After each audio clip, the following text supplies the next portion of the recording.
It's a common misconception that drinking 8 glasses of water a day is enough for healthy hydration. But sweat consists of water and sodium, which means you need water plus electrolytes to stay properly hydrated. Thankfully, there are products like Element that have all your electrolyte needs covered. You can try Element Recharge Sample Pack by going to drinkelement.com/speak for only the cost of shipping. Welcome to Speak for Yourself, our son Quality. Surprise! And Emmanuel Acho. Gotta love the family up here. Well, we're here, and now we gotta get it started with the NBA Finals, which, wow, it's tied up. Look at the Bucks. That series 2-2. After last night, behind a team-high 40 points from Chris Middleton. Chris Middleton, 40 points, which included key jumpers down the stretch. I'll see you, Chris. Here go your boy, Giannis. All right, man, 26 points, adding one of the best blocks you'll ever see. We'll debate that later. Late in the fourth quarter on DeAndre Ayton that helped seal the win. So, Acho, are you ready now? Because Colin had us. What's before the first quarter, Coach? I don't know. What's the biggest reason the Bucks won Game 4? The biggest reason the Bucks won Game 4 is something we could all learn from in life. They are not afraid to fail. I'm not going to say the biggest reason was Giannis or biggest reason was Middleton or biggest reason was Chris Paul's struggles. But y'all, the Bucks do not compete from a fear of failure, but rather a desire to excel. What do I say that for? Wow. Chris Middleton, he scored 14 of the Bucks' final 27 points. But before his stretch of getting on fire, he missed 7 of his 10 previous shots. Pat Connaughton had 11 points off the bench. Now, Pat Connaughton scored 8 points in the final 11 minutes of playing time. But prior to that, he only made 1 bucket in the first 21 minutes of playing time. And the highlight we all remember, Giannis Antetokounmpo blocking the shot. He is back, y'all. The highlight we all remember, Giannis turning around to make that pivotal block. Most athletes wouldn't even have attempted it, a fear of getting dunked on. Yeah. You're in an incredibly vulnerable position. DeAndre Ayton, a freak athlete, 6'11", knows where the ball is going, knows he's about to yam on you. And Giannis, you turn around with no idea where you are, what you about to do.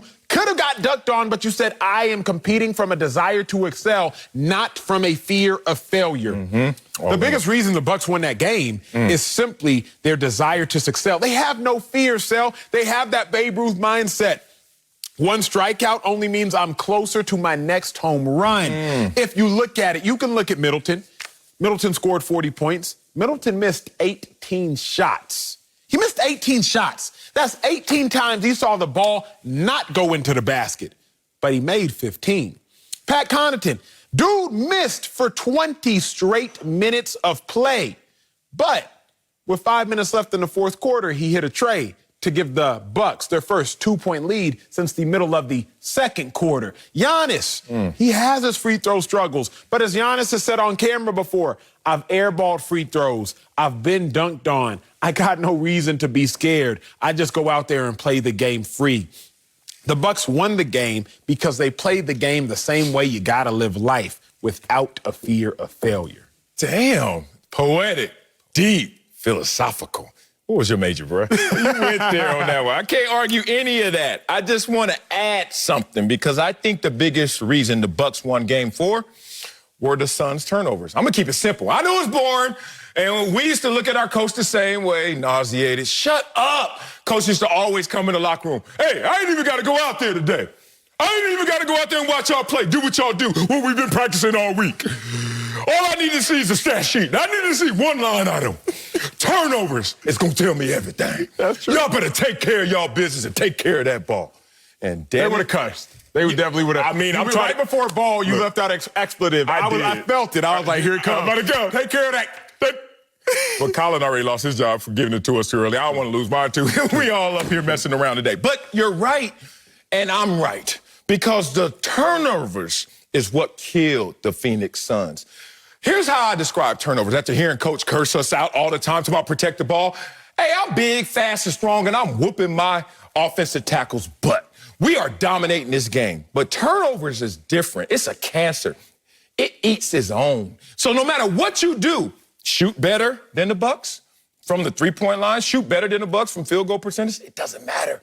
We're going to eat our own. And that 17-5 disparity in turnovers is what undermined the Phoenix Suns. So when you have those turnovers, especially 2 by Chris Paul in the last 4 minutes, What happens to all of the efforts that you've been putting in, all of the logs you've been putting on the fire up to that point? Not only do turnovers give the other team a possession, it robs you of that same possession you had, and more so, in the game of leverage, in the game of wheels, it all of a sudden gives them something that they didn't earn. When you're going out there, it's hard enough to win a game when you're going out there in just complete volition and effort. I'm trying, you trying. Acho, you and I, we going at it. I give you something, a bonus that you didn't even earn. I just gave you extra ammunition to kill me. The Phoenix Suns killed themselves. They were undermined by something that ate there, and it was eating its own turnovers. I co-sign that, and in addition to that, if we're also being real, now leaving the philosophical, going to the stat sheet. Let's go. The Bucks won the game because the referees, not the referee's fault, because Devin Booker getting in foul trouble. That's really why the Bucks won the game. Remember, Devin Booker had scored 18 points in the third quarter, and he only played 9 minutes in the third quarter because he got in foul trouble. He had to sit at the 5:53 mark when he picked up his fourth foul. Then Devin Booker picks up his fifth foul at the 10:50 mark in the fourth quarter when the Suns are up by 6 points, 95 to 89. Book picks up his fifth foul. Got to sit again. Gotta go. Book was 7 for 7 in the third quarter before he had to sit down, Sal. Imagine if Book don't got to sit. Oh, it's probably blouses for the Bucks that game. He's 7 for 7. He takes a quick seat. He comes back. He's still hot. Once he picks up that fifth foul in the fourth quarter and he sits for 5 minutes, he comes back in, only makes one more bucket. Gotcha. He was completely out of sync. The game completely changed. It was a much different. Now the game was actually moving faster because it was later in the game. Defense got way tighter than it had been. And Book comes in after going 7 for 7 in the third quarter, comes in and returning in the fourth quarter, only gets a bucket. That was truly the difference in the game. If Book doesn't get in foul trouble, if Book is a little more conscious with his fouls, I think the Suns probably win handedly. They probably win by 10 because for every reaction that the Bucks gave, Book was giving buckets. For every time the Bucks had something, Book had a bucket for him. But when he had to go sit down, that's when I was like, as a Bucks fan, oh, you know what? The Bucks gonna handle this one. The Bucks gonna take care of this game. Yeah, the soul of Kobe was certainly on display yesterday as they have that tremendous relationship. Respect to that. However, it was interesting you bring up the referees because it was kind of ticky-tack to get those 5, but that 6th one, it took hell to get. He couldn't get that 6th one. The 7th one, too. And then the 8th one where he fouled him. He sat on the bench thinking like, oh, surely I'm fouled out. And the ref didn't even call it on him. Goodness, man, he was committing assault out there. They were like, nope, you're not fouling out this game, so they don't blame us. I get it. Here's the thing, since we're going to stay in the stat sheet right now, I want to talk about how the Phoenix Suns, the smaller team, the Phoenix Suns, who couldn't play at their pace, taking the ball out the basket a little too often, has 0 fast break points. Come on, man. Like, you ain't got to be a basketball enthusiast to understand if you can't get 1 fast break point and you're the smaller team and you want to play at pace, you're in trouble that night. Their dynamic duo was outscored by 14 points when you talk about Middleton and Giannis versus Booker and CP 1.5, 2, maybe 2. 2 1/3. I mean, I don't know what the hell that was. Self-inflicted wounds with the turnovers. You just look at it, all of these things. The second chance points, they lost that as well. So it's all these little things. We always look at the top level, just like who shot the ball better. Okay, well, then they should win. And that should have been the Phoenix Suns. Who played better for most minutes? It was the Phoenix Suns. But then you start to look at the things that we learned. And this is what I always tell people, because people always want to know about the professional athlete experience. And I tell you, let me tell you one thing. I have never practiced so much in my damn life. We play once a week for 3 hours, but we practice damn near every day for 3 hours. And it's all because we have to focus in and condition ourselves for the little things. If it was just about the big things, we wouldn't be out there practicing so much. But why are they breaking down the game? 1st and 10, 2nd on the right hash, 3rd and short, 4th and goal. Like, we have to practice all these situations. And in this game, I saw situations where the Phoenix Suns broke down, self-inflicted wounds. So I never realized actually until watching this game how much the little things matter as opposed to trumping the big. Because when you look at it, to your point, the Suns shot better from the field. Suns shot better from 3, but it was the minutia that was the reason the Bucks won the game. The Bucks out-rebounded them. The Bucks, significantly less turnovers. The reason the Bucks won the game, if we're just breaking it down in layman's terms, Bucks shot 19 more shots. Yeah. They shot 19 more shots, thus they made more shots. Yeah. Because they shot more shots. Yeah. Why did they make more shots? Because they shot more shots? Because they had the ball more. Why did they have the ball more? Because the Suns turned the ball over. Mm-hmm. So you can do all the fine lining that you want to do, but it really comes down to the Bucks won every small battle. And thus, they ended up winning the big war. Mm-hmm. The Suns, from the outset, it's like, dang, Devin Booker, he had 42 points. Dang, Ayton on the boards, he had 17 rebounds. But it's all about those little wins adding up that led to the Bucks getting a big win. But lastly, my last little layer is the Bucks stars played like stars. When it comes down to it, Giannis played like a star? That was a fading star. He gave you 25 and 14, 26 and 14. Hold on, but before the game even started, he was like, Coach, take me out. He was tired. He was tired, boss. What's going to happen next game? Here's what it is. If Giannis on a bad night. Okay. Because that was a bad night, right? I said they were stars, and you were like, wait, Giannis was a star. On a bad night, if he can give you 25 and 14, because Chris Paul had a bad night. Oh. Terrible night, but a bad night. And Chris Paul gave you 10, 7, and 5 turnovers. We'll talk about that later. Don't go nowhere. But on a bad night, if Giannis can give you 25 and 14, that's Devin Booker's second best game this series, all things considered. Yep. That's Giannis's third best game this series. That would be Chris Paul's second best game this series, all things considered. So on Giannis's worst night, he's still outplaying others do on their typical nights. That's really what it comes down to. I'll give you that. I'm going to end with this before I go to the little story form, my stat sheet. It's crazy that the Suns' 17 turnovers, the most since Game 3 against the Lakers. That's when everybody was like, are they going to be okay against these Lakers? That was the last time they got pushed into that position. 32 turnovers the last 2 games, y'all. They haven't had a 2-game stretch like that this entire postseason. That could be an indicator. That could be a confidence builder if you're a Bucks fan. First time this postseason, the Bucks held a team to 0 fast break points. Is the defense shoring up, or the Phoenix Suns just were out of sorts in totality? I love the fact that you and I were talking about the little things. Here's something that illustrates it to me, because it happens to me all the time at home. My wife loves to shave in the shower, and I love to shave at the sink. Okay, so why does that matter, Marcellus? Because in our shower, all this water, shower more water than the sink, right? So think about it, big things. All this water, shower after shower. Her, me, we never take them together. She don't like that. She said I take them all to the room and keep her cold and whatever.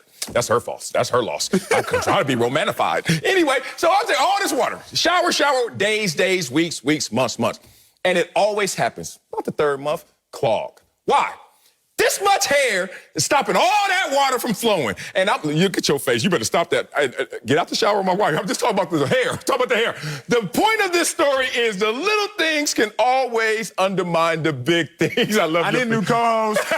You gonna get one too? Floor. I need new. She ain't gonna get me fired. She was mad at yesterday too, talking about her. She's like, I'm gonna let that live. But coming up, Lamar Jackson is on the defense, literally, for playing against teenagers on the asphalt. Asphalt? What year is this? We'll tell you if we like his response. But first, speaking of Chris Paul, he had a night to forget. I'm sure he has. We'll tell you how much of the Suns' loss is on him. That's next. Don't speak for yourself.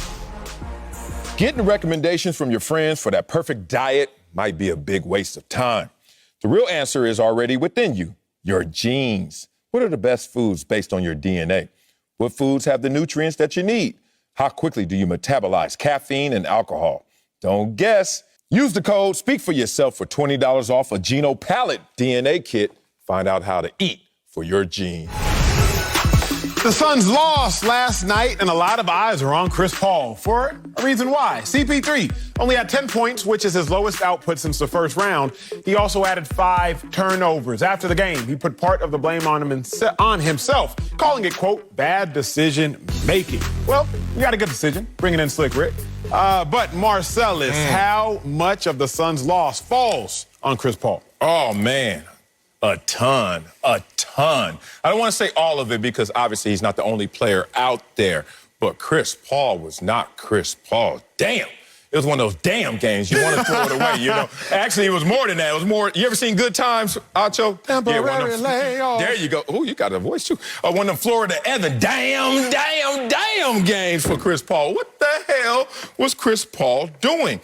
Your take yesterday, even though I was pushing back, it was an excellent take because it came to life, to fruition, right before our very eyes. And what we saw before our very eyes was Chris Paul not prepared for that moment in the waning part of this game. I hate to say it, but I've been there before, and Chris Paul has been there before. I call him Mr. Timely Turnover because as a Clipper fan and him as a former Clipper, there's been times where Chris Paul will give you the timely turnover. But it's only timely because it helps the other team, not our team. And this, once again, reminds me of those moments. Let's talk about Chris Paul, who was trying to do too much in that situation. People, when you don't get touched and you fall down, let me tell you what's happening, what's really at play. Your mind and your body are out of sync. Forget keeping your eyes on the prize. Keep your essence in the moment. And when you get ahead of yourself, when you start saying, oh, I'm about to do this, we're about to go up 3-1, I'm about to make the game-winning shot. Whenever your mind leaves you and departs you and where you are in that moment, in the present, you know what happens? Things like this, unforced errors. You trip on your own self. You actually trip on your own thoughts because you're just too eager for that moment. Hate to see it happen to a veteran, but I've seen it happen time and time again, and unfortunately, more than once with Chris Paul. So I got to put a ton on Chris Paul's shoulders. Damn, Chris Paul, or as Florida Evans would say, damn. I got to take it a step further. How much of the loss? All of the loss, all of the loss. It all falls on CP3. Big-time players make big-time plays in big-time games. Chris Paul, you are the one that is supposed to be the top 5 player at your position of all time. Chris Paul, you are the one that is supposed to be the first ballot Hall of Famer. Chris Paul, you are the one that many refer to as the point god, if you will. So, Chris Paul, in this pivotal moment, it's time for you to be pivotal. Devin Booker made more shots with his left hand than Chris Paul made with both hands. Let's be real now. Chris Paul, 15 turnovers over the last 3 games. That is the most turnovers over a 3-game stretch since 2018. You are too good to play that bad. You chose a bad game to have a bad game. Chris Paul is the fearless leader of this team. The team goes how he goes. Can't have more turnovers, Chris Paul, in 5 than the Bucks had collectively as a team in 5. The same amount, that is. So who's to blame for the loss? I understand there are 5 people on a team on a court at one time, but Chris Paul as one individual was undermining the work of the other 4 congruently. It's Chris Paul's fault they lost, but he's also been the reason that they've won several games. So let's put everything in context. Last thing I got to say is this, because I'm not saving it for my second lap. I told y'all, Chris Paul usually physically deteriorates. Well, now statistically, he's deteriorating. Closeout game against the Clippers, 41 points. Game 1, NBA Finals, 32 points. Game 2, NBA Finals, 23 points. Game 3, NBA Finals, 19 points. Game 4, NBA Finals, 10 points. Every game that passes, Chris Paul gets worse. Chris Paul's fault. Marcellus, I'm going to assume that you didn't ask me if I'd seen Good Times, only because you know that I'm old enough to have watched Good Times. It wasn't based on your That's color. The only reason, right? You just needed to check because Acho is exactly of a younger generation. I want to make that clear. Look, I don't know the difference between a ton and all, but whatever it is, I'm going to add it because for me, it's all on Chris Paul. And I say that as a compliment. The reason that the Suns are in the finals is because of Chris Paul. The reason that they took a 2-0 series lead in this series against the Bucks is because of Chris Paul. And whatever happens is going to happen because of Chris Paul. He is the one guy who can score and create plays for others. I know we had those 2 games early on against the Clips where Cam Payne went absolutely bonkers, and the Clippers were still trying to sort out how they were going to play, and they didn't have a scouting report on Cam. He shocked them. But Cam Payne hasn't been able to give them that since. And the reality is that Chris Paul, as I've said many a time, doesn't just get his, he gets it for others. And there's no accident that DeAndre Payton has struggled since Chris Paul has struggled. Even when it comes down to the block that Giannis made on DeAndre Ayton, I dare say that if that wasn't Devin Booker delivering that pass and it was Chris Paul, Giannis Antetokounmpo wouldn't have had the opportunity to get back and make that play. If you watch the play, it's a little wide, it's a little late. Chris Paul is the king of throwing that lob. And because it was a little late and a little wide, Giannis had the opportunity to make the play. Now, the reason that Booker was making that play is because Chris Paul hasn't been able to turn the corner and find that second gear against Drew Holiday and his full court pressure the way that he had earlier in the series against P.J. Tucker. And that's the difference. So now it becomes the Booker DeAndre Ayton two-man game versus the Chris Paul Ayton two-man game. And that has made all the difference in the world. If they can't get back to that, then I don't like the Suns' chances of winning this series. But make no mistake, Chris Paul is the reason that they're here, and he will be the reason if they ultimately don't get it done. Slick, everything you said was accurate, except I'm going to push back on one thing, and this is what made Chris Paul struggle so much more damning, if you will. Damn. The word today. Cam Payne gave you 10 points, 9 points in 17 minutes. Chris Paul gave you 10 points, including a cheap layup with 10 seconds left in the game, in 37 minutes. Now, to your point, Slick, Chris Paul gets other people their buckets. But how many assists did Cam Payne have? Phenomenal point. He had none, which is why, to your point, Chris Paul gets other people their buckets. But, Chris Paul, if you giving the team their buckets by turning the ball over, then I'd rather just sit you down on the bench. Because Chris Paul was neutralizing getting other people their buckets, Slick, by giving the other team the ball. So I understand the 7 assists are great for you, Chris Paul, but them 5 turnovers are neutralizing. Give me Cam Payne's 19 points and 1 assist over Chris Paul's 10 points and 5 turnovers. So it's even more damning because you have a competent backup behind you. Cam Payne is not Chris Paul as it pertains to getting everybody else theirs. But Chris Paul didn't need to get everybody else theirs that game because Booker was going to get his 42. So if you would have just Chris Paul given the team 20, given the team 22, what you typically do, they would have been A-OK. Okay, but here's the thing. First of all, I don't know that Cam Payne can come in at this point and that he's going to do against Drew Holiday if the matchups are the same, that he's going to be able to do any better than what Chris Paul has done. Cam Payne is a very streaky player, and now they have tape on him what he likes to do. So I'm not convinced that sitting Chris Paul down and playing Cam Payne is necessarily the answer. Here's the other problem with Chris Paul struggling, is that now you are asking, because with that pressure, Chris Paul has tried to give the ball up more and allow other people to make plays, like Devin Booker. Well, Devin Booker was right behind him in turnovers with 4 turnovers and only had 2 assists. Now you're asking DeAndre Ayton to make plays and Mikal Bridges to make plays. And the problem is it wasn't just the 5 turnovers by Chris Paul or the 4 turnovers by Devin Booker. You had an additional 8 turnovers by everybody else who are now trying to make plays that they're not capable of making. And that's the linchpin. There really is, and the difficulty for Monty Williams, there really is no substitute for what Chris Paul does. So it's either he finds it again or it doesn't look good for the Suns. There aren't alternatives to we're going to play a different way. They've tried it with Booker and Ayton, and that has not been successful. Okay, we got to bring this back in because it's starting to sound like we're saying let's bench Chris Paul for Cam Payne.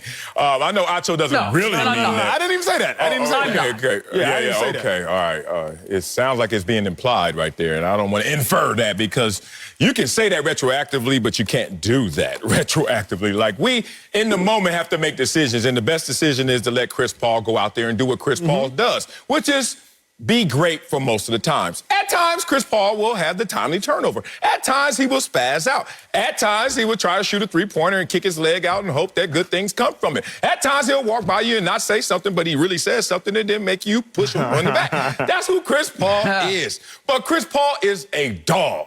And one thing I know about Chris Paul, the dog, is that he will respond. Oh, don't think that that's all bark. It's going to be some bite coming back. I wrote him off in the Clippers series. Yes, I did. I actually tried to lead the charge. Like, this dude is done. Corona done took him. It sapped him. And then Chris Paul went out there after the 2 inactive games, and we were like, where'd Chris Paul go? 15, 18, 22, started to respond. 41. Then we said, oh, damn. And then since that point, he's been coming down the hill, as Acho explained. But he will go back up once again because he's Chris Paul, top 5 point guard of all time. That's what he does. But right now, he's going through a dry patch, a dry stretch. Listen to this. This is the triple-double you don't want to have. CP3 did not make a three, did not attempt a free throw, and did not have a steal. Yikes. Chris Paul? Oh, so Acho, in the world that you live in, the law of averages, Chris Paul is not going to put up that stat sheet once again. You mentioned he had 3 straight games with 4 or more turnovers, but he's not had that streak in 6 years. So the law of averages is just simply Chris Paul will go back to being Chris Paul, a barking dog that's going to bite you if you don't respect that barking dog. Here's the problem, Sel, because 2 things in life are undefeated. Me in Swag Wars. Whoa! And you got Father Time. Those are the 2 things that are undefeated. Now, I said this yesterday, Slick. You might remember, Sel. I know you remember because we be rapping here in close proximity. Yes. Chris Paul's played the 3rd most games of his 16-year career this season.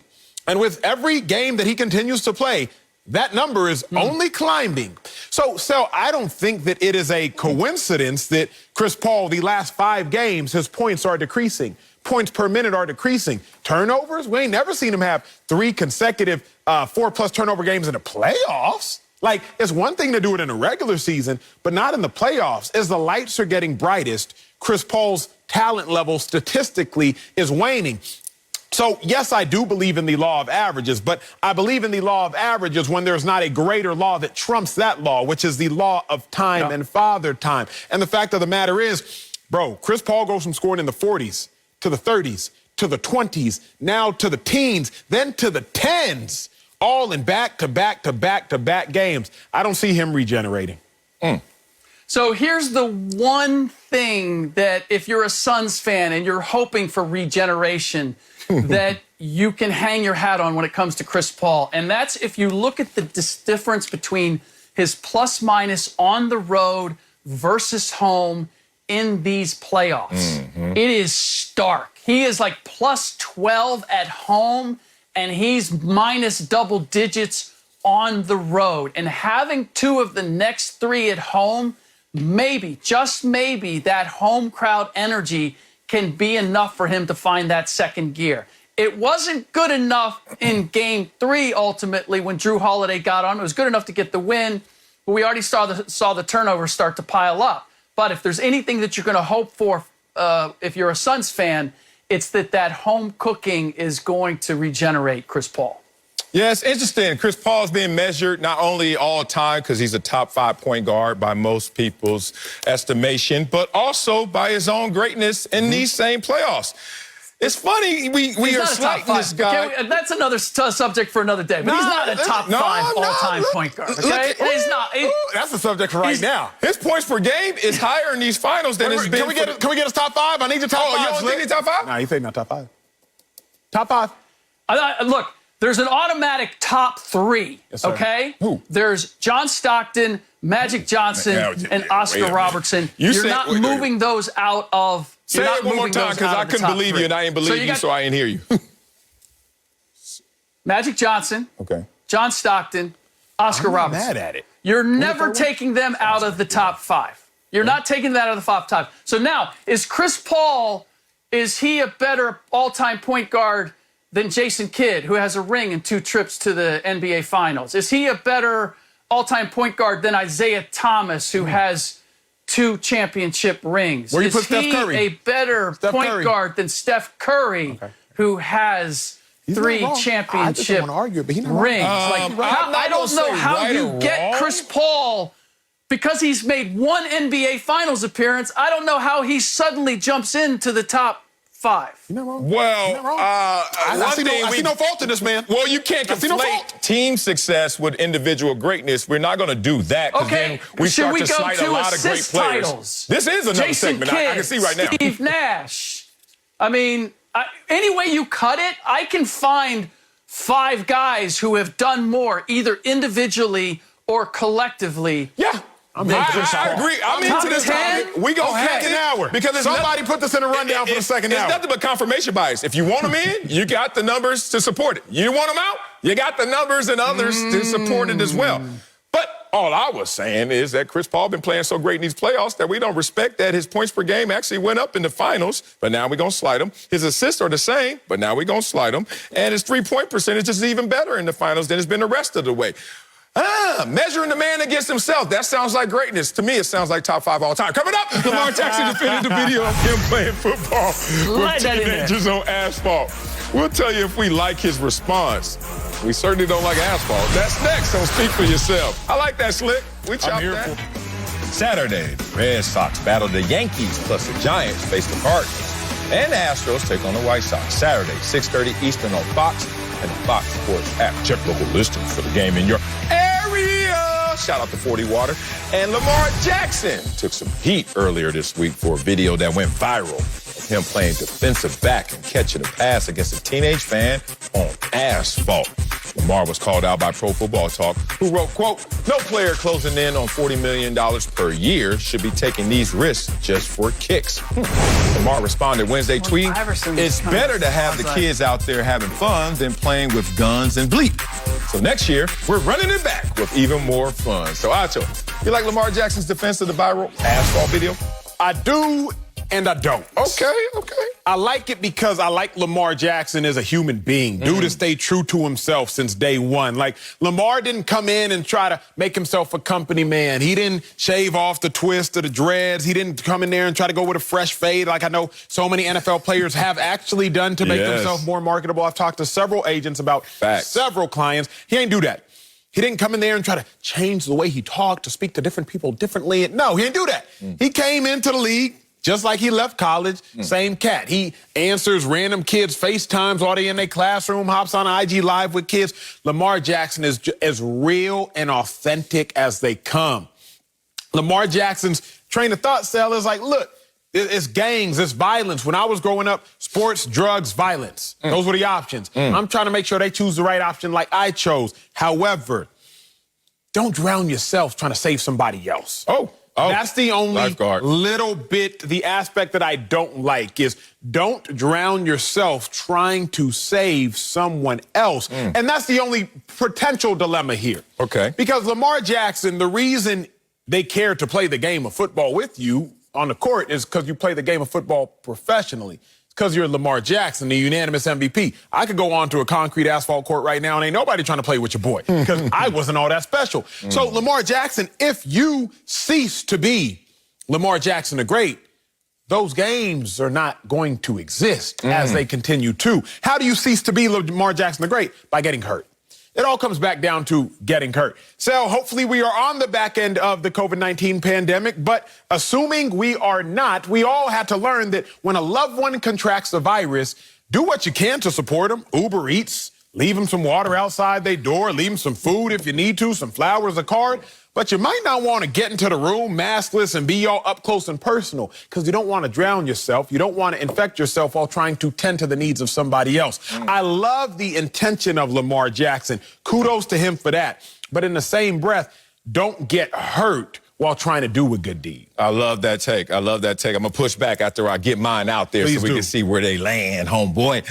I love what Lamar Jackson said. Not wholeheartedly, like you said, but most of me loves what he said because I love double down statements.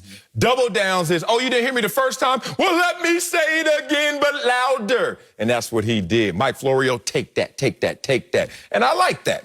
I don't like clarification statements because we are too damn smart, too damn intelligent, too damn sophisticated, been on this planet too damn long, Patrick Mahomes, to be acting like, oh, y'all didn't hear me correctly. What I really meant is, nah, you meant it the first time. You just don't like how we took it. So I like Lamar Jackson for doubling down. I'm going to be there again. Now, here's the part I don't like, which leads me a little to push back on your take. Let's not act like in the hood, the only options are wake up in the morning, play on the asphalt with Lamar Jackson, or go rob and kill somebody or get killed. I hate that, because that was the narrative for me growing up. And that's why I had to weave around narratives, around individuals who believed in the stupid narratives, that was the only options we had. And I talked to the mayor of Compton so many times because this was something I wanted to highlight with Compton, because Compton just got glorified and known and synonymous with violence. And I was like, you know what I mean, vice presidents come from Compton? You know how many chairmen, CEOs, you know how many just managers, teachers come from Compton? And all we know are the rappers and a few ball players. And I was like, that's the same thing that's getting lost, is all the other avenues, not just the major boulevards. Yeah, in Baltimore, it's real. I get it. But even between how real it is in Baltimore, there's an A student, there's a kid who's going to Harvard, there's a kid who's like, look, I'm going to walk and weave around all these narratives that this is all we can do, violence or play ball. And that's the only thing I want to push back on Lamar Jackson. Now, to your point, don't drown, as the lifeguards say. Go out there to save them, but both of y'all better not drown. So if they don't want to be saved, it's on you. I love the fact that he is engaging in the 3 T's. The 3 T's is time, talent, treasure. You have to give all 3, hopefully. You do it. I see it all the time. And I do it as well. Now, you can pick the times where you pick time, talent, or treasure. He's using talent in this one right now, right? And he's giving them his time. Respect. But also, in that time, you can also help them navigate into a mindset that there's more to do than being on this asphalt, playing football, or being out there being a victim, or having a victim mindset about what surrounds you and circumstances. But all things considered, I respect what he said, because he doubled down and said it with his chest. And let's preface with this, because now we can almost pivot to the aspect of, it's hard to ever condemn somebody for doing a good thing. And that's what it seems like. It seems like, in theory, we come up here, how y'all nitpicking Lamar Jackson for giving back to the hood. It's not even that. It's just there's a more efficient way to do a good thing. There always is. So you don't know this because I came on the show during a pandemic. Every summer I go to Nigeria on medical mission trips with my family. 40 doctors and nurses with Living Hope Ministries. We go there. We do roughly $2.5 million free medical work. Finally, we built a hospital. After several years of doing it, I realized we be doing a lot of stuff inefficiently. Like, just as far as navigating the crowds in, navigating the crowds out, we should probably sort the lines outside before bringing people inside and then asking, hey, what do you need as they go through triage? Let's bring them in based upon their needs. There's a more efficient way to do good. Yeah. That's all we talking about here with Lamar. At least that's all I'm talking about here with Lamar, is like, there's a more efficient way. Even if he still is going to subscribe to the aspect of, well, at least for me growing up, the cats I knew didn't go on to be teachers, managers, vice presidents. The cats I knew went to the league, or they went to Bang, et cetera, et cetera. Lamar, you can still be out there on the field, but just be the all-time quarterback. You know what I'm saying? Like, you can, in a safer spot. You can still do good without putting yourself in harm's way. So it's not even like we're shaming Lamar for the good he's doing, but let's get all of the positives without any of the potential negatives. That's all it's a matter of. It's like, Lamar, be a little more, just be safer. That's all it comes down to, because it's all fun and games until somebody get hurt. Look, okay, football is 100% injury sport, sir, it is. Right? It's a car collision every second, Yes, right? Sir. Okay, do you know that also in life, not even just going on the asphalt and playing with kids, just in life, normal day-to-day activities, life can get you injured just like football can. Here's a list. Jordan Hicks. My dog. Your dog. I played with him in Philly. What happened to his hand when he got out the pool one day on his honeymoon? Yeah. Oh, that's his life. He broke his ankle slapping a cowboy sign too, bro. Oh, okay, well, I had that here too. Okay, but the point is, life can get you injured too, not just going on the asphalt with the kids that may get shot or playing football. Life can get you injured. Taylor Heineke. Heineke, what happened to you? Did you sever a tendon when you locked yourself out the house? And put your... Yeah, hurt his foot. I ain't gonna say how. JPP, we already know that story. Let's move on. Derek Mason broke his hand playing in a charity golf tournament. Hey, man, I love how people love to protect people from themselves and say, protect you from life and issues. Life and issues are laughing at you. Like, dog, and there's nowhere you can hide. I will come find you if I got to find you. Look, there is a risk averse, and there is a way to play your cards.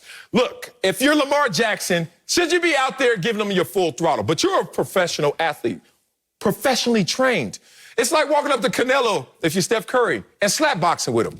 He gonna do it with you. And we saw the video of him doing it. Because he's like, no matter what speed you go at, it's slow-mo to me. Lamar Jackson is out there playing with those kids, trying to give them hope and inspiration, because he's like, no matter what y'all do, it ain't nothing to me. So y'all keep talking about this injury, Mike Florio and others, like, I'm gonna get hurt. And what? Going on 1 mile an hour on a treadmill? If I do, then it was just my time. But let me ask you, Sal, because now this is actually, I think, a more intriguing conversation. Come on, man.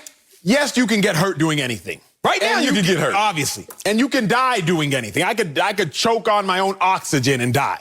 But in theory, there are ways you can enhance getting hurt, and there are probably ways you can enhance your or shorten your life expectancy. Agreed. So I don't actually let Lamar off the hook for playing ball on the asphalt, because I'm like, that is a heightened risk. Yes, he could trip walking over his own shoelace. Yeah. But in the same breath, what's more likely to lead to injury? Yeah. Playing ball on the asphalt or just living? Yeah. But what, okay, so it's amazing. These cats in the NBA, they always go to UCLA and get their run in the summer. I always see them. And they go to my former high school, actually, St. Monica High School. Shout out to my high school. Go Mariners, as my picture's on the wall, too. So a lot of NBA players will be taking pictures, and I'm in the background going, cheese.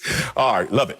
Anyway, the point of it is, if these kids were now displaced and we don't have them there, and it's other pros, are we more comfortable with it? Or now we just going to talk about the asphalt? Point being, you got to get your flex to get your flex. If you're going to do something as a performance art, you got to prepare for it. You got to practice it. And I think practicing against former pros or other pros is actually more risky than going against some little kids. Okay, you onto something. Because people always say, when you go against other pros, they understand what's at stake. I'm like, yeah, and some of them want to climb this ladder a little too fast. But when I go against kids, I don't give a damn what the kid does. And I go to high schools all the time, and they try to show me their new move, and I'm like, man, if you don't... I'm 46 laughing at this high schooler. So the point is, I think he's in a safe environment because of what he's used to and what he's seeing from these kids. Okay, let's go here, because ain't nobody else gone here.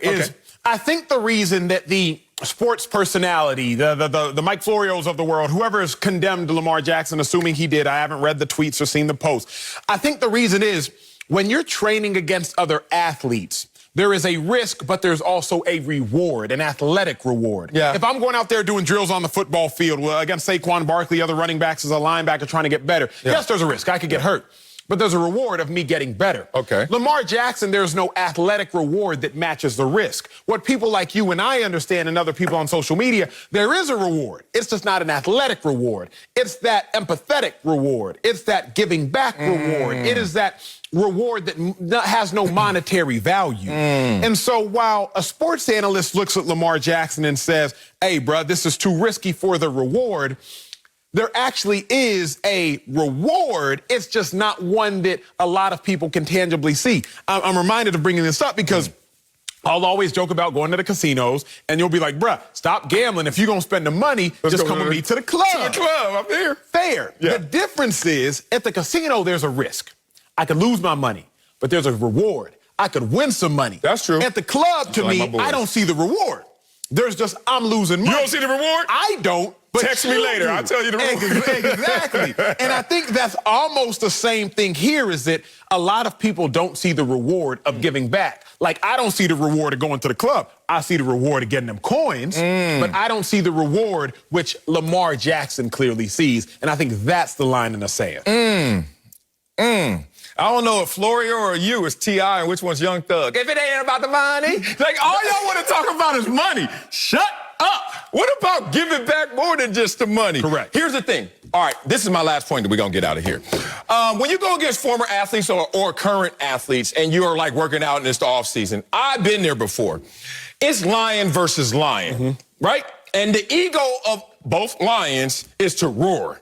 Now, we going 50%, Wiley. It's like in the Pro Bowl. When I was in the Pro Bowl, 50%. I'm like, that ain't 50%, bro. That's like 75. Oh, it ain't?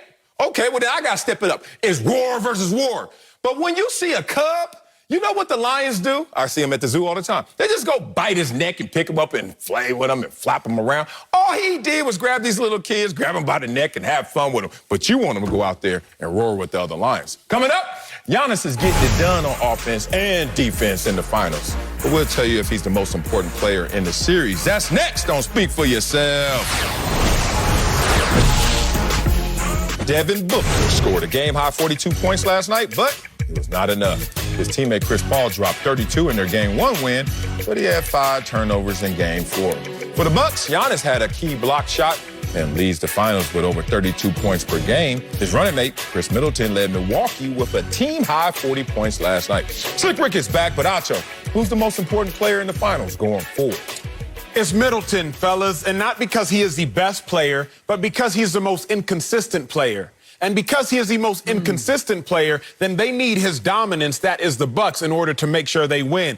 Let's put this in perspective for y'all. Chris Middleton has 4 35-point games in 21 playoff games thus far. Over the course of his entire career, he has 10 35-point games over 629 games. So Chris Middleton scores 35 points once out of every 5 games in the playoffs. He does it once out of every 62 games in the regular season. So he's shown us incredible highs this season. But again, I got to put it in perspective. Remember, round 2 against the Brooklyn Nets, Chris Middleton had a 13-point game. They lost. He had a 38-point game. They won. Against the Hawks, Chris Middleton, he had a 15-point game. They lost. He had a 38-point game. They won. Against the Suns, he had an 11-point game. They lost. He had a 40-point game. They won. Unlike Giannis, who is just consistent, Chris Middleton is feast or famine. When he is famine, the team is famished. When he feasts, everybody eats. The most important player, Chris Middleton. I am not mad at that take at all. My dog's lit. See, you guys don't get a chance to see me prep. We don't prep in the same place, so you don't know how close I was to taking the same tack.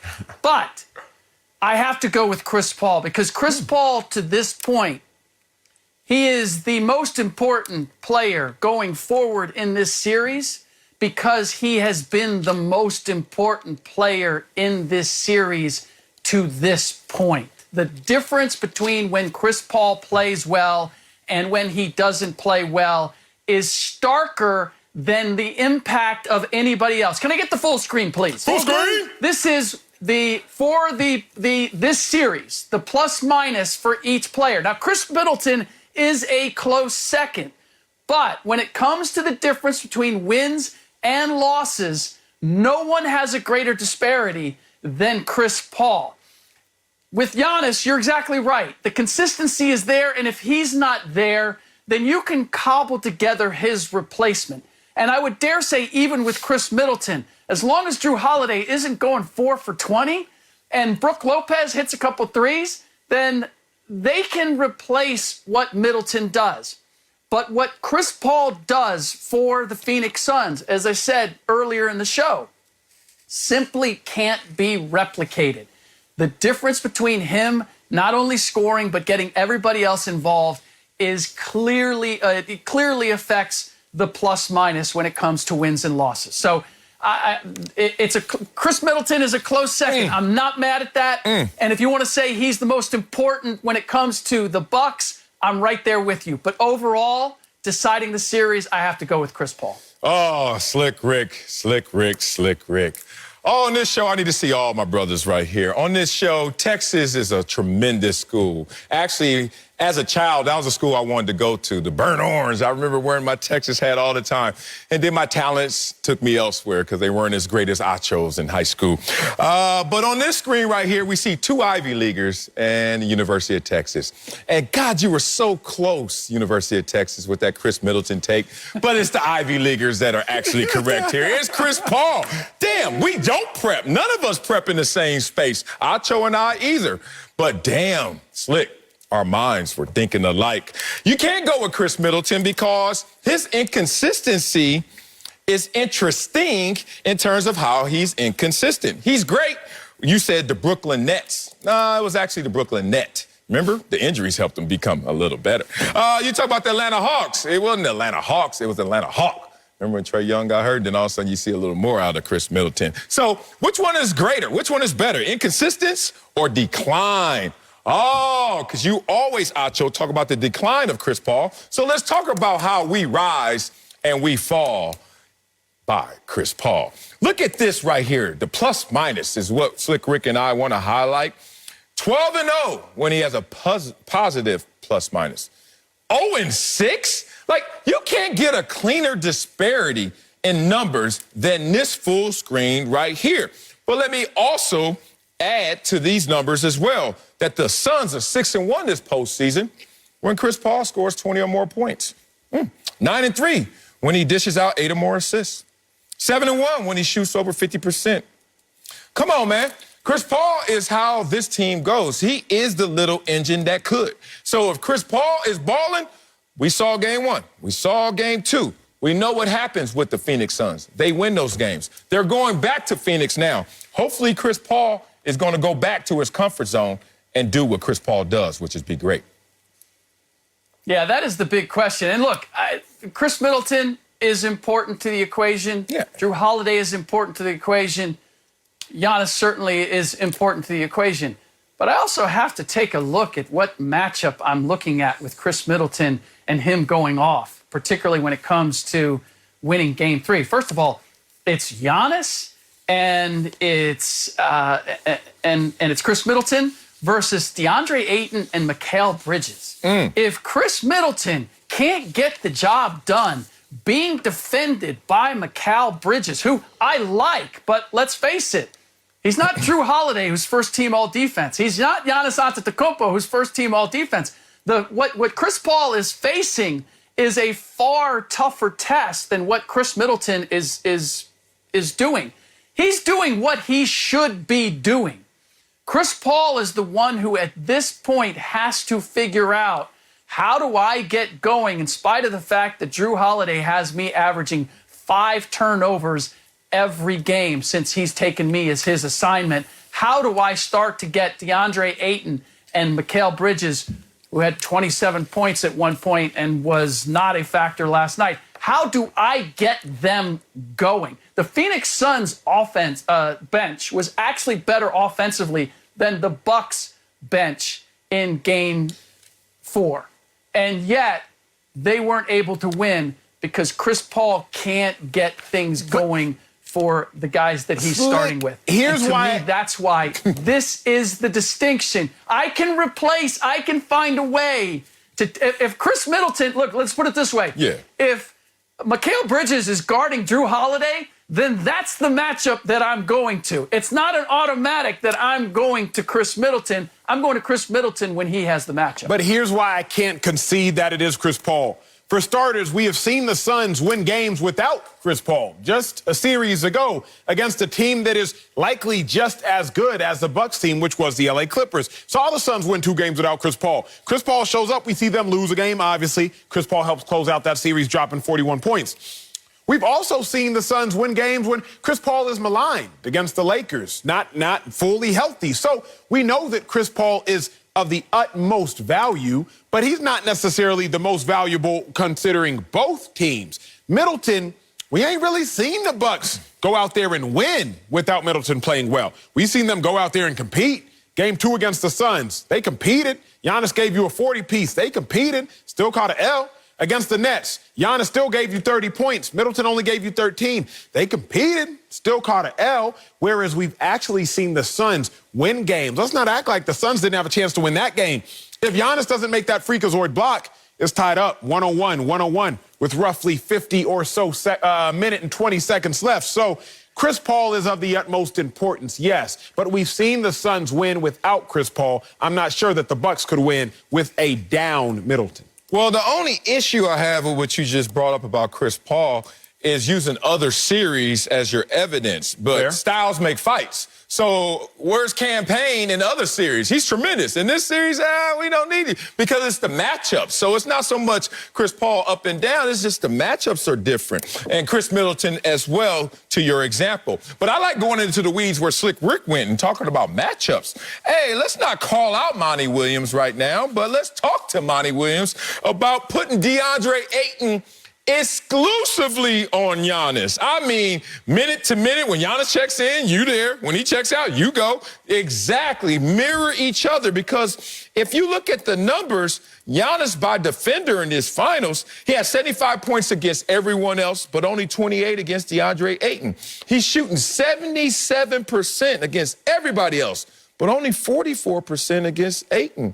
His free throw attempts, 37 against everyone else because they can't keep up with him. Just foul him.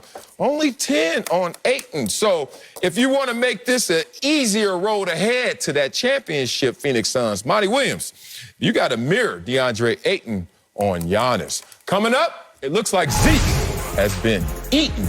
And I'm talking about very healthy eating. We'll tell you if he'll have a bounce-back season. That's next on Speak for Yourself. Let's head back to my hometown. That's Dallas, Texas. Because Zeke posted what he called, quote, a little all-season photo dump that included a shot of him looking regular season ready. Zeke is looking to bounce back from a rough 2020 season that saw him finish with a career low in rushing yards and a career high with 5 lost fumbles. So, Sel, you confident Zeke has a bounce back season? I actually am. And it's good to see those pictures because, look at Okay. Like, look, it's so funny when we get off the bus. I love the first day of training camp when we all congregate together because it's just so many levels. I got to have a long-winded conversation on this one because cats come off the bus, some of them just so intimidating. You're like, oh, this dude got it going on. And everyone got poker face. Okay, what's up, homeboy? Yeah, all right. And then the rookies are just so excited, don't want to really look you in the eye because they don't want to disrespect you. But some of the rookies got game. You're like, no, you can look at me. You good, I can tell. And then when I see this guy, after knowing how great he used to be and how he's been on decline, and he returns to form like this, one thing comes to mind: application. You have finally applied yourself fully. Think about who Ezekiel Elliott is in terms of his success. Started off, woo, up here. But instead of hitting the gas and continuing to throttle, he went idle. He just let himself coast into greatness, which started to coast into goodness. We started to coast into this offseason where he got humbled. Because I've been there in the offseason when you didn't have your best year. And all of a sudden, people don't look you eye to eye the same. They don't laugh at the jokes the same. They don't get out your way when you show up. And Zeke said, oh, y'all want to carve out a different reality? Well, let me carve out a different look so I can apply myself. But this also got me inspired to look at a couple of things on this show. You know what I'm saying? Yeah, you know, Zeke, if I really want to... Damn. Why are you in the picture, Acho? If I really want to talk about how I feel getting off the bus, I'm in third place. I take that bronze, but I'm 260, 250, 240. I might have him beat. I think I got You got him beat? I might have Zeke beat. You got him beat in the taco meat, but I don't know if you got him beat. Nah, your abs are... Basically, when we get ready to go to war, y'all know that those 3 right there, at least those 2 on the edges, are ready to go to war. I ain't ready. Oh, man. 1, you stupid. But 2, I'm not confident Zeke will have a bounce-back season. Now, it looks good, but you know what they used to say in the locker rooms? Look like Tarzan, play like Jane. I heard we can't say that anymore, and I wanted to. Can we? I don't know. It might be like misogynistic. Tarzan didn't mind, did But Jane? Tarzan, at least, he did swing from things. Jane didn't. So I don't even know if it was a sexist thing as much as Tarzan, he showed a propensity to have, more attributes athletically than even some of the apes. Tarzan was a beast. Hey, fight back against PC. I like you, Acho. Let's do it. Now, with that being said, nah, I'm not confident. Is it possible? Yes, possible. He looks the part. So, 5 consecutive years he's been declining.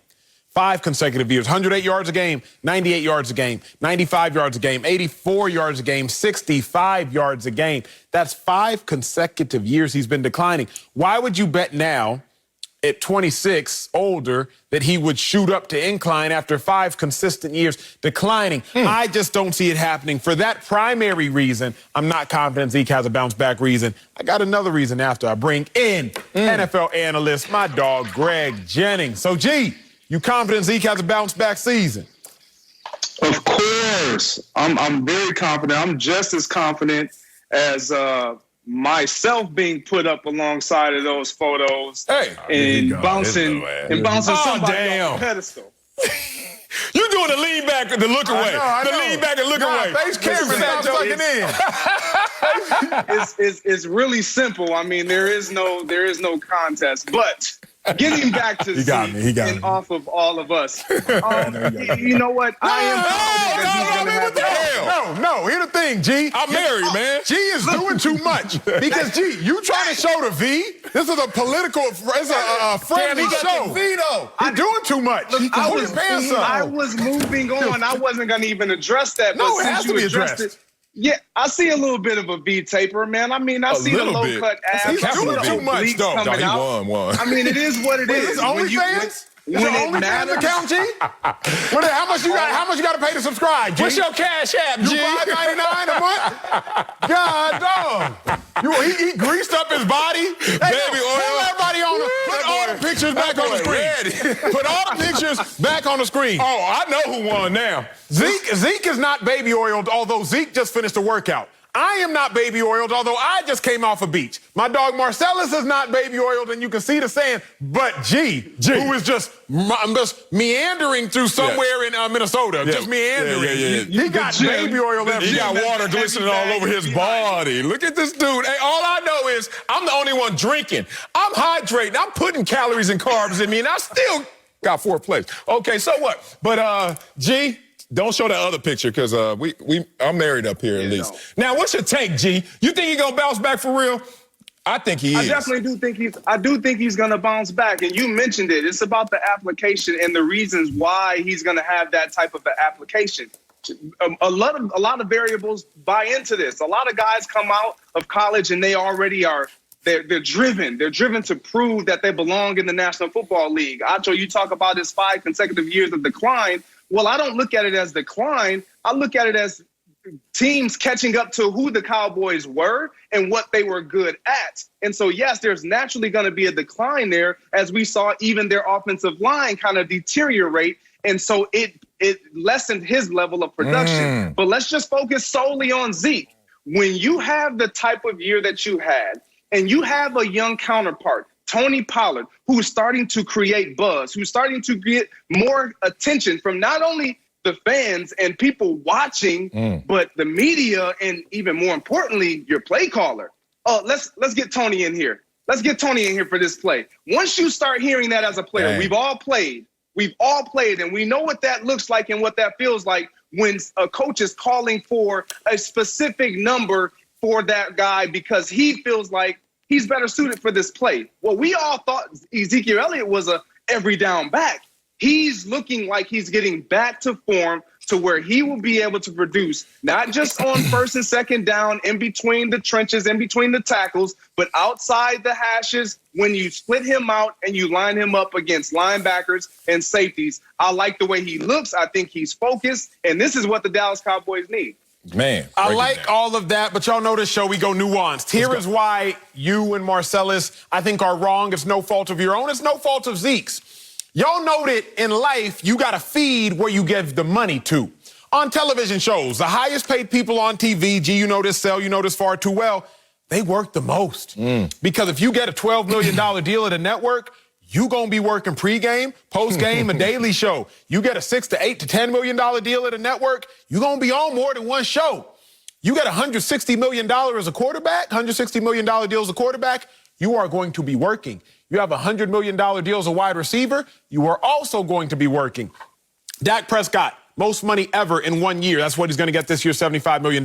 They got to feature him, G. Amari Cooper, $100 million receiver, top 5 paid. They got to feature him, G. First-round pick, CeeDee Lamb, a recent first-round pick, unlike Zeke Elliott, a 2016 first-round pick. They have to feature him, G. So even if Zeke has a bounce-back season just based off his talent and ability, I don't know if that will be reflected statistically, because always in life, where your money goes is where your attention goes. And the Cowboys' money first goes to Dak, then goes to Amari, and I think the attention will go there as well. Yeah, but the problem is it's not so much how much you're paying them this year as how much you didn't have to pay them for years past. So that's going to affect how they apply themselves in terms of rolling Dak out. One, he's coming off an injury, and two, this is the same dude that had you guys 13-3, and y'all paid him $450,000. Jerry Jones is a businessman. He's sitting there saying, oh, Dak, we owed you this, so we're not going to make you do too much because this is just some old past severance pay of sort. $540, $630,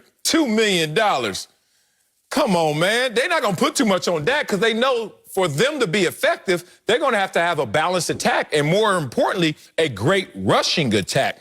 I just look at Zeke and I'm like, he's ready. He just looks ready. And with Dak basically missing all of last year, it all fell on Zeke's shoulder. And what Greg said, what I said about how the offseason will humble you, how it will carve out a different version of you, that's what I want to highlight right now. Because these experiences really shape a professional athlete. You could think that, okay, this year was good, until you go out there and you start to see the responses to your year. So let's take them to practice when coach is like, all right, first team offense, go out there. And then Zeke starts trying. He's like, no, come back. Hey, Pollard gonna get this one. Go get this one. Do you know how Zeke feels when he hears that, when he sees that, when he has to go and deal with that? How about in his personal life, just hanging out? You know, Zeke, I don't know what he up to now, but I know what he used to be up to, hitting them text messages. Before Zeke could even finish a message back in the days, I'm sure he would see them 3 dots coming back. People just, hey, Zeke, hey, Zeke, hey, Zeke.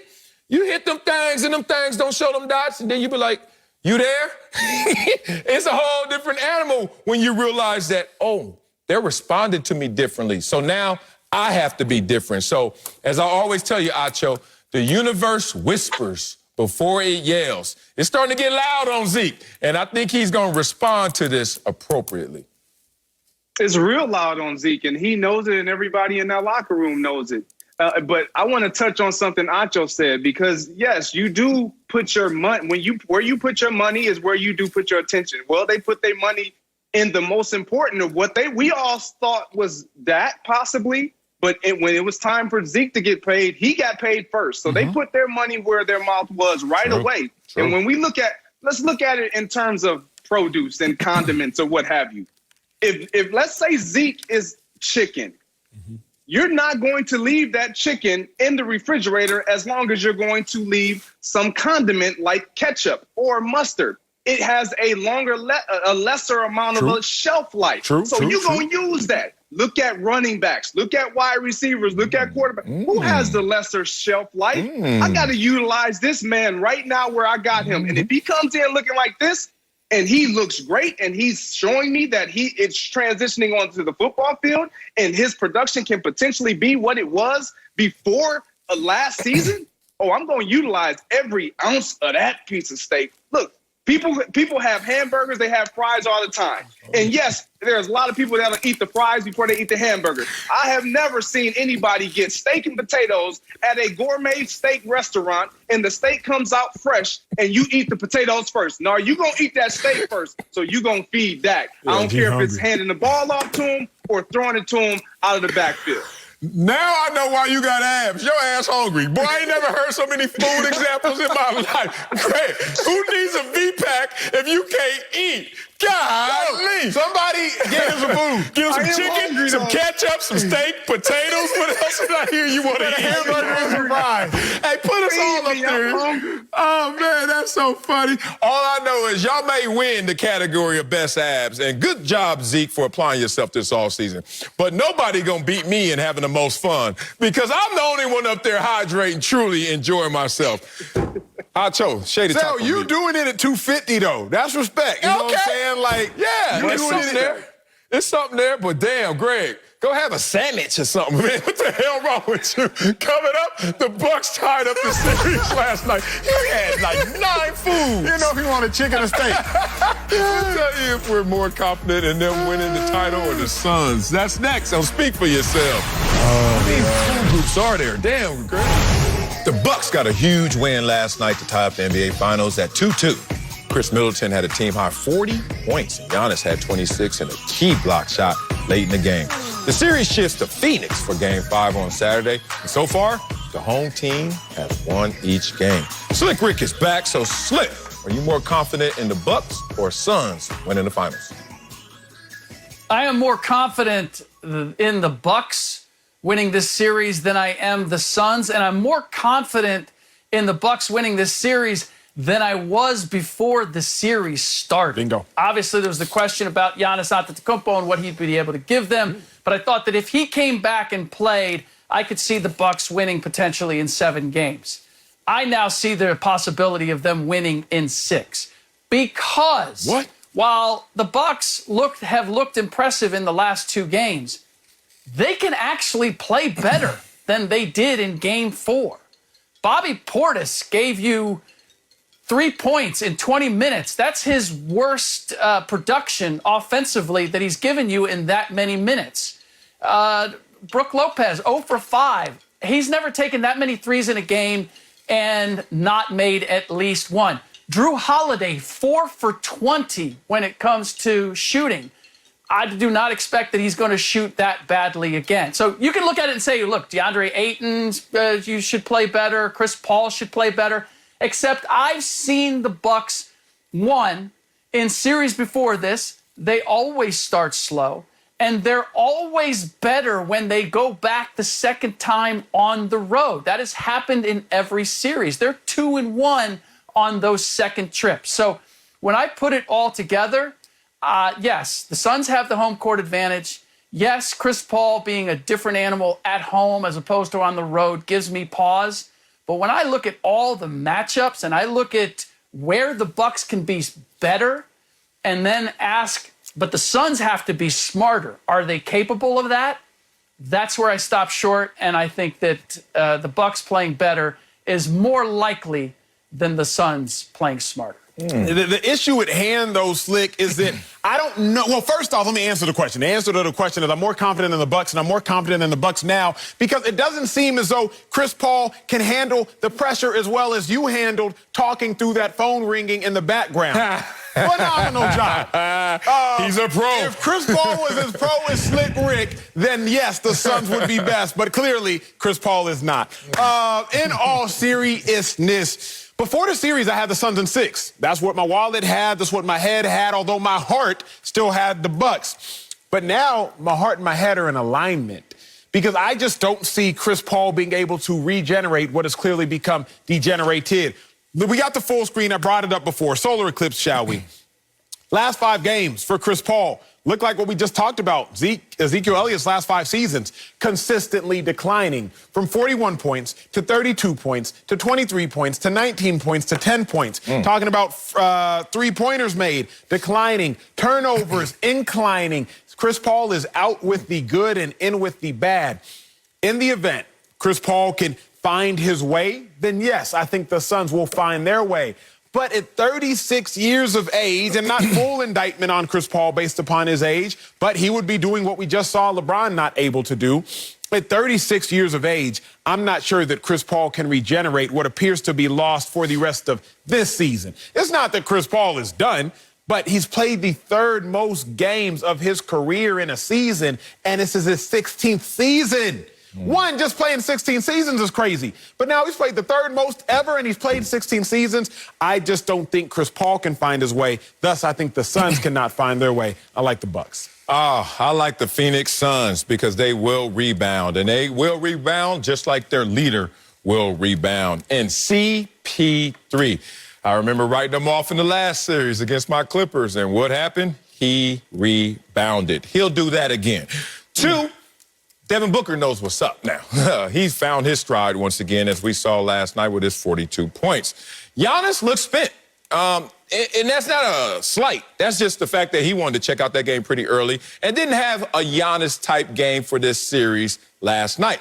When we're talking about decline, we don't have enough in terms of ammunition to see what he's going to do Game 5. But if it's not like Game 1, 2, and 3, we're starting to see the decline already. The energy was highlighted by the broadcast booth yesterday. And Middleton, is he going to give you 40 again? I mean, y'all really banking on 40 again from Middleton? Or are you banking on Giannis not being spent? Okay, I could give you one or the other, but I can't give you both. So Middleton's not giving you 40 again, and Giannis may go back to who Giannis is. But that won't be enough because we got to go back to the Valley of the Sun. We have to go back to Phoenix.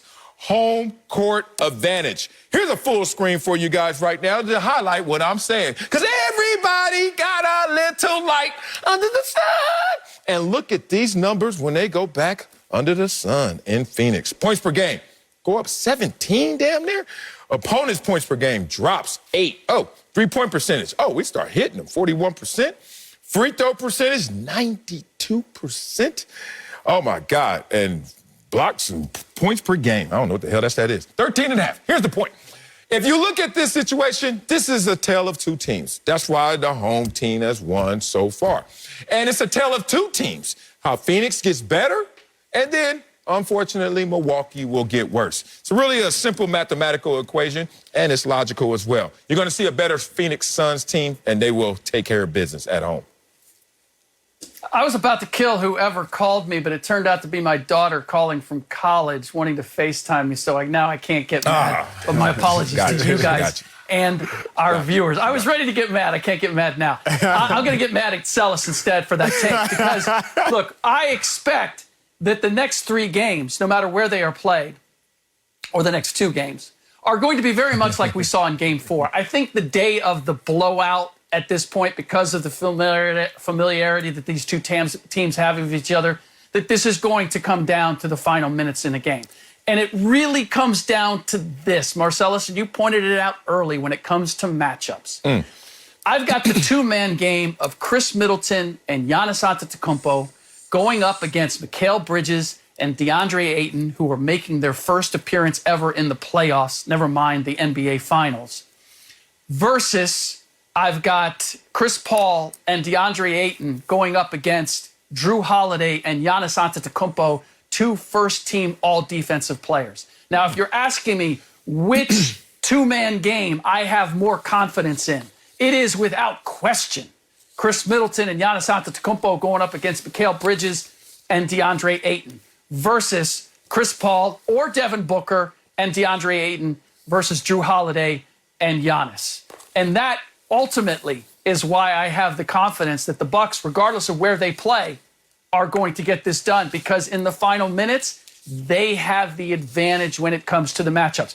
And if you look at the way the Bucks have played in every series, by the end, we're thinking, oh, these guys are on fire. They're ready to go. And then they start the series and you're questioning, wait a minute, what happened to them? And then they slowly but surely get back to their stride. They are hitting their stride right now. So I expect that we are going to see the best of the Bucks regardless of where they play, and that home court advantage is not going to be an advantage. Slick, sometimes you can strip everything down in sports, however, to just want to. I don't like to strip it down like that because of how much talent typically matters, especially at the highest level. But sometimes it really just comes down to who wants it more. And I feel like the Bucks currently want it more, probably because they've tasted it and gotten close, but haven't been able to get it all. You go to the semis last year, you go to the conference finals a year before, and now you are in the NBA finals. I also think their leader wants it more than the other team's leader. Just look at the block. We'll talk about it more, I think, later in the show, but Giannis, with a minute and change left in the game, we all say he's not a closer, he's not this, he's not that.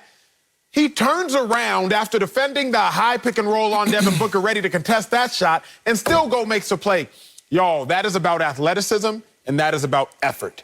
Energy, effort. That had nothing to do with a whole bunch of talent. It had to do with athleticism, and it has to do with want to. If it comes down to who wants it more, I think the Bucks want it more. And you can strip sports really down to a matter of want to, energy, and effort.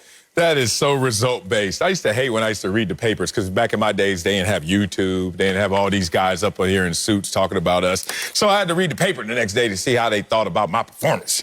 And I remember people saying, hey, it came down to a game of want to. And I was like, nah, dog, that ain't how it happened. That's result-based because in this game, it didn't happen that way as well. Bucks didn't win. Phoenix lost. Like, Phoenix was up 6 points in the fourth quarter. Phoenix was up late. Chris Paul holds on to the ball. That could be a completely different game. But the results now give you a narrative that you can run with. We can say it all happened because they wanted it, more, but I think Phoenix, Chris Paul wanted it so bad, he couldn't even run and dribble anymore. I don't know if it was a want-to conversation, but I digress. Freud told on you, Slick Rick. You came out here, strong statement, even with the phone ringing. You were like, Bucks in 6. And then you said, well, the next 3 games being played. I'll say, wait a minute, do the math. I pulled it back. You pulled it back, but Freud already pulled it out. And I knew that you knew that this was going to go 7. And it's going to go 7. That means there's 2 games in Phoenix. And we know that Phoenix is better than the Bucks, especially in Phoenix. You also highlighted something that told me that my point was actually correct. That the Bucks start off a series slow, and then by the end of a series, look at them. Well, let's talk about those series. Let's talk about the Atlanta Hawks. When you look at a Trae Young who doesn't play after game 3, did not dress, did not play, and then tries to come back. And Giannis, but the Bucks took advantage of that. And then let's talk about the Brooklyn Nets. Brooklyn Net. Because when Kyrie gets hurt, all of a sudden everything changes as well. So unless you're hoping for injury, Chris Paul, Devin Booker, or something less, I don't see that this surge by the Milwaukee Bucks will translate to the Phoenix Suns when they are in Phoenix for 2 of the next 3 games potentially. So that's my point. I just don't see Milwaukee traveling with all of this effort and want to. When they go to Phoenix, I showed you the numbers before. All I need is Monty Williams to put DeAndre Ayton, mirror Giannis, and then this is going to be over. Phoenix in 6. Coming up, Russell Wilson sounds like he's on cloud 9 about the Seahawks this season. But we'll tell you how we feel about Seattle. That's next on Speak for Yourself.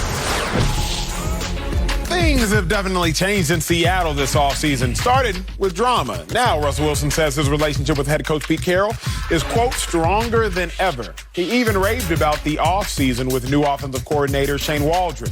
Russ added, quote, I think for our offense, I'm just excited for our guys to continue to grow and make plays. It's been amazing along the journey, and it's time to throw some more and win some more games. We think we got a chance to win it all, and we're going to go for it, close quote. So, Sel, how should I feel about Russell Wilson's Seahawks this offseason? I think you should feel about the Seahawks what the Seahawks have been showing us this entire offseason. A lot of this and a lot of that. A lot of up and a lot of down. A lot of issues, and I think it's going to manifest in the regular season. They're in the strongest division, last time I checked, and they're in the stronger conference. Last time I checked. And y'all over there beefing and then acting like it's all good. Last time I checked, that doesn't add up to tremendous success. I don't see much improvement with the defense this offseason. They ranked 22nd in total defense last year. Can my man Carson stay healthy? Last year, not even 700 yards, 681. Seattle had the 31st ranked passing defense last season. If the defense didn't get better and the passing defense didn't get better, no matter what points you put up, the other team will have opportunities to come back and get you. Early New England comes to mind. Early Dallas comes to mind because you allow them to be in ball games. So Seattle hasn't been top 10 in scoring and total defense in 5 years, big dog. That Legion of Boom is gone. And so I don't know if this team is going to be able to right their wrongs with a new offensive coordinator. Russell Wilson still trying to figure out if he's going to be in the living room or the kitchen. Is he cooking or not? He doesn't know. They don't know. I just see them out of sorts. I co-sign what you're saying, but I feel like we should feel about Seattle how we feel about them every season. They're going to win 11 to 13 games, especially because there's one more game this year. They're playing 17, not 16. So they're going to win 11 to 13 games. They're going to go to the playoffs. They'll probably win a playoff game or win one and then lose the next one or lose in the first round. But to your point, Sel, they didn't make any monumental changes. They added Alden Smith, a pass rusher who might resurge, had 5.5 sacks last year, but he had an off-the-field issue. They're waiting on Josh Gordon to see if he's going to be reinstated or not. But really, when I think about it, I was told this once, Sel, and let me know if you co-sign. The best teams in the NFL are found in the most kind of like blue-collar and not flashy, fancy cities. I do lean that way. Right? Like the Pittsburgh Steelers, historically. Yeah. The New England Patriots, historically. Yeah. The Green Bay Packers, historically. Seattle used to find itself in that mold. But the problem is now they got too many stars, too many divas. Think about Russell Wilson. Okay. He's turned into a diva. Great quarterback turned into a diva. Think about DK Metcalf. He's turned into a brand that's bigger than the position itself. Head coach Pete Carroll Jamal Adams, safety. It's kind of like a team that was in a city that's not known for the flash and dash, known to be a little bit gloomy, known to just be kind of like a little bit blue-collar adjacent of a city. But now you got a team that's just riddled and littered with stars. And because of all that, I think there are more distractions off the field, and they'll play themselves out on the field. Man, Legion of Boom was a blue-collar, like, mentality, the way Richard Sherman... All them cats. Yeah, Richard Sherman was a late-round receiver. pick. Cam Chancellor was a late-round pick. Yep. Earl Thomas was an early-round pick, but he just got it out the mud in life himself, played with him in Texas. Yeah. Like, that whole Legion was just a bunch of scrappy, hungry cats. Yeah. But now it's like, bro, when you get fed, you get full. Feed me then. Feed Greg, wherever the hell Greg is, because Greg needs to eat right here. I like all of that take. I'm not going to be the commentator that goes with this new NFL either. I'm not saying 11-6. No, that's 11-5, and y'all just find other games. 11-5 and 1. I'm not saying 13-4. What you mean, 13-3? That's all it is. No, I love their take. If we're banking on Aldon Smith, which I think still has talent in there, some toothpaste lesson in that too, but Josh Gordon, he can't get off the Shikari. He ain't nothing. All I know is it's a problem out there. Seattle, get your stuff together and stop beefing in the offseason. Coming up, Giannis had a huge block last night, but is it crazy to compare it to LeBron a few years back? What? We'll answer that. That's next on Speak for Yourself.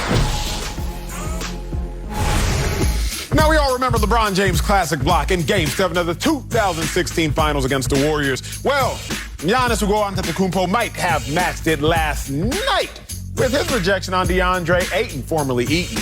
Late in the fourth quarter, his teammate Pat Connaughton said, quote, "It's the best block of all time." Now, obviously, we're a little biased, and you can talk about the LeBron block as well. Close, quote, but sell.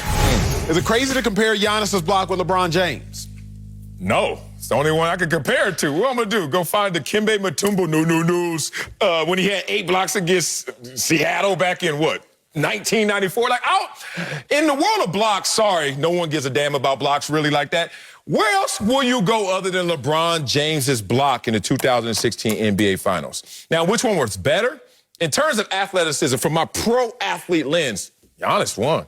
Now, in terms of impact and, oh, my God, it's LeBron doing it and blah, blah, blah, you can kind of start to make an argument. To me, that was the best block I've ever seen in a world of blocks that no one gives a damn about. Let's do this because we are athletes on a show without a moderator.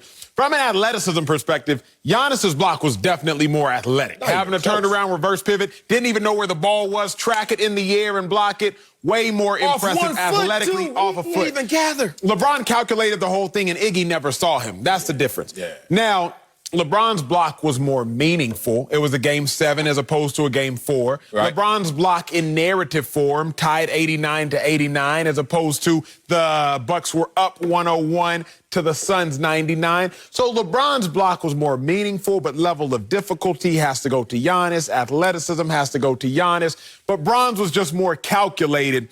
And I think because he's LeBron James. Yeah. Look, I'm not taking anything away from what LeBron James did. But there was a part of you that could see that coming if you had the right vantage point. Like, oh, Iggy, you better look at...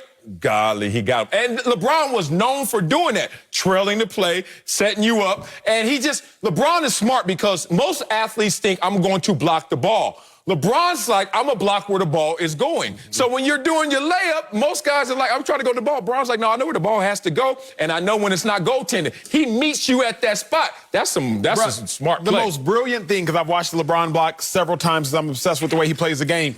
He went up with both hands. And the interviewer asked him, hey, why'd you go up with both hands? He said, because Iggy's done a reverse before. And he was like, if he tried to reverse on the other side, I was going to block it on the left side with my left hand. If he stayed on the right side, I was going to block it on the right side with my right hand.